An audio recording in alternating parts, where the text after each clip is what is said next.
Her Har Mahadev. Welcome to hydrogen classes. मेरा नाम है सागर। आज का टॉपिक है spectrum, line spectrum, continuous spectrum, absorption spectrum, emission spectrum and hydrogen spectrum. Har Har Mahadev.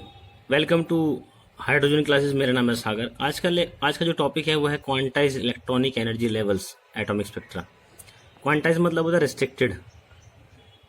तो यहाँ हम ये मानेंगे कि जो न्यूक्लियस है उसके पास एनर्जी लेवल्स हैं, KLML सेल जिन्हें आप पढ़ते आ रहे हैं, बोलते आ रहे हैं 10th से, उनकी एनर्जी रिस्ट्रिक्टेड रहती है। यानी हर एक अपने सेल की एनर्जी जो रहती है वो रिस्ट्रिक्टेड रहती है, यानी वो चेंज नहीं होती। उसकी कुछ रिस्ट्रिक्शन है कि इसकी वैल्यू यही रहेगी। तो पाबंदियां हैं मतलब एनर्जी पे, हर लेवल की अपनी एनर्जी फिक्स रहने वाली है। तो उसके बारे में हम पढ़ेंगे इसमें आगे। तो शुरुआत करते हैं। पहले मैंने लिखा हुआ है नोट। क्या नोट डाला हुआ है कि spectrum is a band of energies, example rainbow. आप बोलोगे सर आपने बोला बैंड ऑफ एनर्जी, मतलब बहुत सारी एनर्जीज को स्पेक्ट्रम कहा जाता है, पर रेनबो तो हमारा कलर लाइट होती है, उसके अंदर कलर है। अरे भाई red light, blue light, green light जो उसमें रेनबो में तुम्हारी आ रही है, तो लाइट भी तो क्या है, इलेक्ट्रोमैग्नेटिक रेडिएशन है, और उसमें क्या एनर्जी है, तो लाइट इज ऑल्सो एनर्जी। तो मैं बार बार ये ना बोलने के कि भाई spectrum is a band of colours, spectrum is a band of frequency, spectrum is a band of wavelength, मैं सीधा बोल दिया spectrum is a band of energies. जहाँ वेवलेंथ है यानी कोई फोटोन है, रेडिएशन है, वेवलेंथ होगा तो एनर्जी भी होगी, कलर है तो एनर्जी भी होगी, इसलिए एक वर्ड यूज कर लिया मैंने energies. Spectrum is a band of energies. Example rainbow ले लो, चाहे इलेक्ट्रोमैग्नेटिक स्पेक्ट्रम ले लो। मतलब स्पेक्ट्रम वर्ड इसलिए यूज कराया था कि बार बार ये ना बोलना पड़े हमें कि भाई बहुत सारी एनर्जीज वहाँ पे थी, हम सीधा बोलेंगे स्पेक्ट्रम है। देखिए समझाता हूँ। व्हाइट लाइट को जब मैंने प्रिज्म में से पास किया तो स्प्लिट कर गई बहुत सारे कलर्स में, विबग्योर, VIBGYOR। तो बारिश में ये तो होता है, जो बूंदें होती हैं बारिश के समय वो ऐसे प्रिज्म की तरह काम करती हैं, और सन से जो लाइट आ रही होती है तो उससे पास करती है बूंदों से, तो बहुत सारी बूंदें मिलकर ऐसे स्प्लिट करती है, तो एक बड़ा इफेक्ट नज़र आता है जिसे हम रेनबो कहते हैं। ठीक है, तो आप जानते हैं जब थोड़ी सी बारिश हो रही हो और थोड़ी थोड़ी धूप निकल रही हो तभी स्पेक्ट्रम बनता है।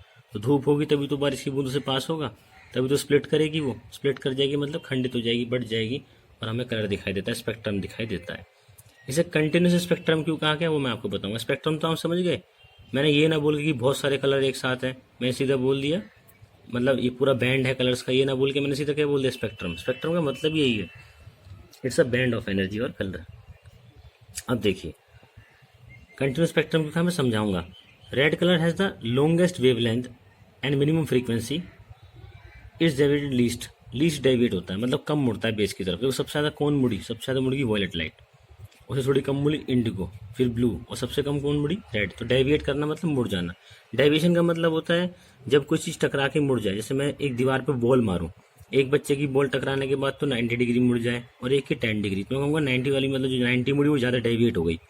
टकरा के कितना कोई मुड़ जा रहा है, जितना ज़्यादा मुड़ेगा उतना ज़्यादा, जितना उसका पाथ चेंज हो जाएगा उसे डेविएशन कहते हैं। डेविएट अपना पाथ चेंज कर जाना, मैं यानी कोई शराबी जा रहा है वो दीवार से टकरा के मुड़ गया तो हम कहेंगे वो डेविएट कर गया। तो ये वर्ड है। तो देखिए रेड लाइट की लॉन्गेस्ट वेवलेंथ है, तभी तो सिग्नल पर रेड लाइट यूज़ करते हैं। अभी ट्रेन वगैरह रोकने के लिए रेड लाइट यूज़ नहीं करते क्योंकि उसकी वेवलेंथ सबसे ज़्यादा है, वो बहुत दूर से दिख जाती है। तो आपको आंसर मिल गया होगा रेड लाइट के सिग्नल क्यों बनाए जाते हैं। तो मैंने कहा is the minimum frequency is deviated least, while violet has the shortest wavelength, that is maximum frequency and deviate the most। तो इसकी वॉलेट जो होता है वो सबसे ज़्यादा डेविएट करती है, रेड जो है सबसे कम डेविएट करती है। रेड का वेवलेंथ सबसे ज़्यादा होता है यानी फ्रीक्वेंसी कम होती है, और फ्रीक्वेंसी E बराबर एच न्यू होता है, न्यू है फ्रीक्वेंसी, तो फ्रीक्वेंसी कम होगी तो एनर्जी भी कम होगी। तो सबसे कम एनर्जी किसकी हुई, रेड लाइट की। ऐसी नॉलेज के लिए मैंने आपको बता दिया, यू कैन रिलेट। तो सबसे ज़्यादा फ्रीक्वेंसी किसकी है, वॉलेट लाइट की। सबसे कम वेवलेंथ किसकी है, वॉलेट की। सबसे ज़्यादा कौन मुड़ती है, डाइवेट कौन सी करती है, वॉलेट लाइट। सबसे कम डाइवेट कौन करेगी, रेड लाइट। सबसे ज़्यादा वेवलेंथ किसकी है, रेड की। सबसे कम फ्रीक्वेंसी किसकी है, रेड की। सबसे कम एनर्जी किसकी होगी, रेड की, क्योंकि E बराबर एच नहीं होता है, वो लास्ट टॉपिक में पढ़ा चुका हूँ मैं। ये बात ऐसे ज्ञान के लिए मैंने बता दी। तो VIBGYOR is a continuous spectrum because it's one colour merges into other. जब आप इंद्रधनुष देखते हो, ये थोड़े देखते हो कि रेड पट्टी जा रही है कलर की, फिर ब्लू जा रही है, फिर ग्रीन, अलग अलग थोड़ी होती है, वो सारी एक दूसरे में मिल रही होती है, मर्ज कर रही होती है, घुस रही होती है एक दूसरे में। तो जब मर्ज कर जाएं तो एक एनर्जी या कलर कह दूं, एनर्जी इज कलर, कलर तो एनर्जी है। तो लाइट कब आएगी, जब उसमें फोटोन्स होंगे। लाइट, भाई लाइट क्या है, इट्स इलेक्ट्रोमैग्नेटिक स्पेक्ट्रम। तो एक लाइट अगर दूसरे में मिल रही है, मर्ज हो रही है, तो हम उसे बोलेंगे कंटिन्यूस स्पेक्ट्रम, यानी एक एनर्जी दूसरे में मर्ज हो रही है। तो जब एनर्जीज अलग अलग हो, डिस्क्रीट हो, उनके बीच में गैप हो, तो उसे कहते हैं, उसे क्या कहेंगे, डिसकंटिन्यूस या फिर लाइन स्पेक्ट्रम। लेकिन अगर वो इकट्ठा चला आ रहा है, एक साथ एक दूसरे मर्ज कर रहे हैं, जैसे इंद्रधनुष में आपने देखा होगा रेड कलर खत्म होता है, ऑरेंज स्टार्ट हो जाता है, वो खत्म होता है तो येलो स्टार्ट हो जाता है, एक दूसरे मर्ज हो रहे होते हैं, बीच में गैप नहीं होता, तो this is called, that's why is called continuous spectrum. तो यहाँ देखिए मैंने कुछ समझाने की कोशिश आपको यहाँ पे की है कि एटॉमिक स्ट्रक्चर पे लेवल पे क्या होता है। एक हमारे पास एटम है, एटम की जगह मैं यहाँ पे कोई मैटर भी लिख सकता था, भाई कोई भी मैटर होगा, कोई भी एटम, मॉलिक्यूल, कुछ भी लूंगा, कोई सब्सटेंस लूंगा, उसमें एटम होंगे नहीं होंगे, तो मैंने बेसिक यूनिट एटम ले ली, किसी भी सब्सटेंस में एटम तो होंगे ही होंगे। तो मैं यहाँ ये बताना चाह रहा हूँ कि जब कोई इलेक्ट्रोमैग्नेटिक रेडिएशन यानी फोटोन, इलेक्ट्रोमैग्नेटिक में क्या होता है, फोटोन होता है जिसकी अपनी कुछ एनर्जी होती है, तो जब मैं कोई इलेक्ट्रोमैग्नेटिक रेडिएशन किसी मैटर पे मारूंगा, यानी बेसिकली मैं एटम पे मारूंगा, क्योंकि हर कोई चीज़ एटम से मिलकर बनी हुई है, तो एटम पे अगर मैं मारूंगा रेडिएशन तो क्या होगा, उससे क्या होगा ये मैं आपको पढ़ाने की कोशिश करता हूँ। उसको हम कैसे पढ़ाई में यूज़ करेंगे ये आपको बताएंगे। तो मैंने एक एटम लिया, यहाँ पे मान लो हाइड्रोजन है, क्योंकि एक प्रोटॉन है एक इलेक्ट्रॉन, तो हाइड्रोजन हो गया। इलेक्ट्रोमैग्नेटिक रेडिएशन मैंने मारी, फोटोन यहाँ पे था, आया फोटोन में रेडिएशन एनर्जी दी, इलेक्ट्रॉन एक्साइट कर गया हाइयर लेवल तक। हाँ, अगर बहुत ज़्यादा एनर्जी फोटोन की होती तो इलेक्ट्रॉन बाहर भी निकल जाता, हाइड्रोजन एटम जो होता है वो आयन में कन्वर्ट हो जाता। मैं उतनी ज़्यादा एनर्जी नहीं दे रहा, मैं बस इतनी एनर्जी दे रहा हूँ कि इलेक्ट्रॉन एक्साइट कर जाए लोअर लेवल से हाइयर लेवल। तो पहला शेल था, दूसरा शेल, तीसरा, चौथा, पांचवें शेल में चला गया मान लो ये। तो अब ये पहले क्या था, स्टेबल था, तो मैंने कहा electron absorbs energy and got excited to higher energy level, तो हाइयर एनर्जी लेवल तक चला जाएगा। अब क्या है, ये अनस्टेबल हो गया। अब ये अनस्टेबल, स्टेबल तो कब था, ग्राउंड स्टेट में, कहाँ चला गया, हाइयर लेवल पे। जैसे आप एक बॉल ऊपर फेंको तो दोबारा नीचे भी तो आएगी वो, क्योंकि ऊपर तो अनस्टेबल है वो। तो यहाँ पे ऊपर गया, ऊपर जाके जब ये नीचे आएगा दोबारा तो एनर्जी रिलीज करेगा। देखो प्रोटॉन इसने रिलीज कर दिए, तो इलेक्ट्रॉन जब ऊपर जाता है तो प्रोटॉन एब्जॉर्ब करता है, प्रोटॉन की एनर्जी एब्जॉर्ब करता है, और जब वो नीचे आता है तो प्रोटॉन की एनर्जी निकालता है, यानी प्रोटॉन को निकालता है। साफ सीधी बात ये है। तो जितनी एनर्जी वो लेगा ऊपर जाने में, नीचे आने पर उतनी निकाल देगा। तो अनस्टेबल था, तो electron comes back to the lower energy level, नीचे आता है और एनर्जी क्या कर देगा, रिलीज कर देगा। एरो साफ दिखाई दे रहा है आपको। तो मैंने क्या बताया, जब भी किसी मैटर को आप इंटरेक्ट कराओगे किसके साथ, इलेक्ट्रोमैग्नेटिक रेडिएशन के साथ, तो उसमें क्या होगा, इलेक्ट्रॉन्स एक्साइट कर जाएंगे, और जब वो दोबारा नीचे आएंगे तो क्या हो जाएगा, एनर्जी जो उसने एब्जॉर्ब करी थी वो रिलीज कर देगा। तो मैंने यहाँ बोला भी है, atoms and molecules that have absorbed radiation are said to be excited. तो मैं ये नहीं बोलूँगा बार बार कि भाई इस एटम ने एनर्जी एब्जॉर्ब कर ली, इसने, मैं सीधा मैं बोलूँगा एक्साइटेड हो गया। एक्साइटेड हो गया, इसका बोलने का मतलब यही है कि भाई इट गॉट एक्साइटेड, यानी इसने एनर्जी एब्जॉर्ब कर ली है। अब इसे उसे क्या कहा जाता है, एक्साइटेड कहा जाता है। तो मैं किसी को ये बोलने के बजाय कि भाई मैंने इस पर रेडिएशन मारी, इसने एनर्जी एब्जॉर्ब कर ली, मैं सीधा बोलूँगा इट गॉट एक्साइटेड। उसका पूरे का मतलब ये, एक्साइटेड करने का मतलब यही है कि भाई एनर्जी एब्जॉर्ब करके इसके इलेक्ट्रॉन ऊपर एक्साइट कर चुके हैं।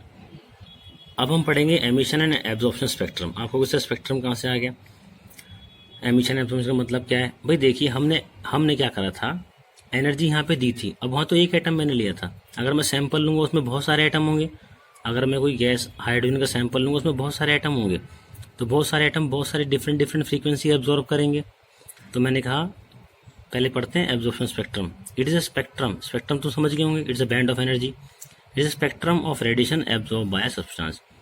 ये वो बैंड है एनर्जीज का जो कि सब्सटेंस ने एब्जॉर्ब करा। तो मान लो मैंने एक ट्यूब में हाइड्रोजन लिया, ठीक है, बाद में मैंने एनर्जी देके उसे एटम्स में तोड़ दिया, तो जब वो एटम्स एनर्जी लेके इलेक्ट्रॉन को एक्साइट करेंगे तो जो एनर्जीज जो एनर्जी वो एब्जॉर्ब कर रहे हैं उन्हें कहते हैं एब्जॉर्प्शन स्पेक्ट्रम, यानी energy absorbed by the substance.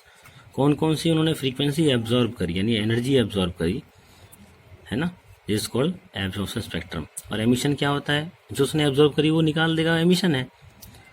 तो मैंने कहा it is a spectrum of radiation emitted by substance that has absorbed energy, जिस सब्सटेंस ने एनर्जी एब्जॉर्ब करी थी फिर वो एनर्जी निकालेगा, और जो एनर्जी वो निकालेगा उन सब एनर्जीज के बैंड को एमिशन स्पेक्ट्रम कहा जाता है। यानी बात कितनी सिंपल है कि पहले कोई सब्सटेंस को तुम एनर्जी दोगे, वो एनर्जी एब्जॉर्ब करेगा, तो जो उसने एनर्जी एब्जॉर्ब करी थी उन सबको आप लिख लो, इसने ये वाली 4 जूल, 5 जूल, 6 जूल, ये सब एनर्जी एब्जॉर्ब करी, तो वो है एब्जॉर्प्शन स्पेक्ट्रम, यानी बैंड ऑफ एनर्जीज।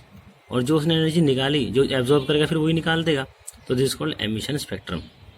तो कई जगह ये भी वर्ड यूज़ करते हैं कि एमिशन स्पेक्ट्रम जो होता है एब्जॉर्प्शन का फोटोग्राफिक प्लेट होता है, मतलब उसका बिल्कुल नेगेटिव, जैसे फोटोग्राफ का नेगेटिव होता है ऐसे ही होता है। The study of absorption and emission spectrum is called spectroscopy. तो स्पेक्ट्रोस्कोपी वो ब्रांच है जिसमें हम क्या पढ़ते हैं कि किसी एटम ने कौन कौन सी एनर्जी को एब्जॉर्ब किया था किसी सैंपल ने इसके अंदर एटम्स थे, उसने कौन कौन सी एनर्जी को एब्जॉर्ब किया था, कौन कौन सी को निकाला था, दिस कॉल्ड स्पेक्ट्रोस्कोपी। तो हर एटम में इलेक्ट्रॉनिक कॉन्फ़िगरेशन अलग अलग रहती है, इलेक्ट्रॉन की अरेंजमेंट, प्रोटॉन पे चार्ज, न्यूक्लियस पे चार्ज अलग अलग रहता है, न्यूक्लियस में अलग अलग नंबर ऑफ प्रोटॉन रहते हैं ना, चार्ज अलग रहता है।